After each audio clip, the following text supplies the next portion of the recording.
Hello guys! Ayan, tara at samahan niyo po ako magluto nitong super yummy na chicken macaroni soup. So, ito lang po ang aming dinner. So, hindi na po muna kami magra-rice. Ayan, dahil Holy Week naman po ngayon. Ayan.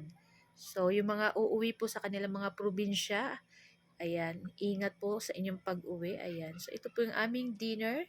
Chicken macaroni soup. Naku, tamang-tama. Ang sarap humigop ng mainit na sabaw kahit medyo mainit na rin yung panahon ngayon. Pero pag ganito naman kasarap ang ating chicken macaroni soup talaga naman, okay lang talagang kahit mainit pa ang panahon, okay lang kahit tagaktak na ng pawis, napakasarap talaga nitong ating chicken macaroni soup.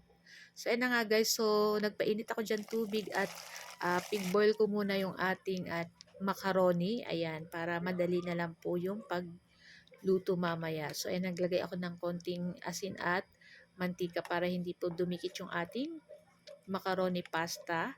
Ayan, para hindi siya magdikit-dikit. So, ayan na nga at luto na yan. So, i-rinse lang natin yan ng malamig na tubig. Ayan, doon sa ating gripo. Ayan, tapos pag ano na, tanggalin na po natin yan. So, after nyan guys, magpainit na tayo ng ating kaserola uli at maglagay tayo ng konting mantika at ayan, igisa na natin dyan yung ating bawang. Siyempre, susunod na rin natin dyan yung ating sibuyas. Ayan, yung ating sibuyas is puti yung ating ginamit kasi yun yung aking available dito sa aking kusina, char. So, ayan, ang after nyan, nilagay ko na yung ating chicken dyan. Ayan, so halu-haluin lang natin yan.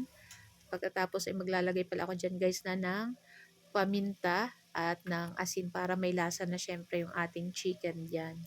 So maglalagay din po pala ako diyan ng liquid seasoning para masarap ng ating chicken. Ayan, para talagang manuot na yung lasa ng ating mga sangkap diyan sa ating chicken. So ayan, nakapaglagay na ako ng liquid seasoning. Ayan, then halu-haluin lang natin po uli yan. So ang chicken naman po madali naman yan maluto. So, after nyan guys, syempre meron din tayo dyan hotdog. Lalagyan natin ng hotdog para mas kompleto yung ating chicken macaroni soup. So, ayan na nga yung ating hotdog. Big slice ko lang yan ng ganyan. So, kahit ano pong slice ang gusto nyo, kahit pabilog, ayan, kayo po ang bahala. So, ayan na nga, nilagay ko na rin dyan yung ating cabbage at yung ating carrots. Ayan, big mix ko na yan dyan guys. And after nyan, maglalagay na rin tayo dyan ng tubig. Ayan, syempre hindi mawawala mamaya yung ating evaporated milk. Saka lalagyan ko yan guys nung ating creamy mushroom. Ayan, para pampasarap yan dyan guys. Kung ako po sa inyo, try nyo din po itong lutuin na merong ganitong cream of mushroom. Naku, napakasarap nito guys. Ayan, talagang lasang-lasa. Nako. So, ayan na nga at halu-haluin lang natin yan dyan guys. Ayan. Naku, ang bango-bango na nito guys.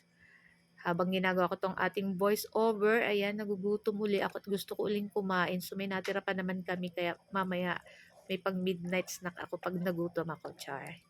So, ayan, nilagay na natin dyan yung ating evaporated milk, yung isang buong lata. At inubos ko na yan, guys, para talagang super yummy itong ating chicken macaroni soup. At ayan na nga, at nilagay na natin dyan yung ating big boil na macaroni pasta kanina. Ayan, para sabay-sabay na po silang maluto. Ayan, yung ating macaroni kanina, hindi ko masyadong niluto masyado para hindi siya overcook.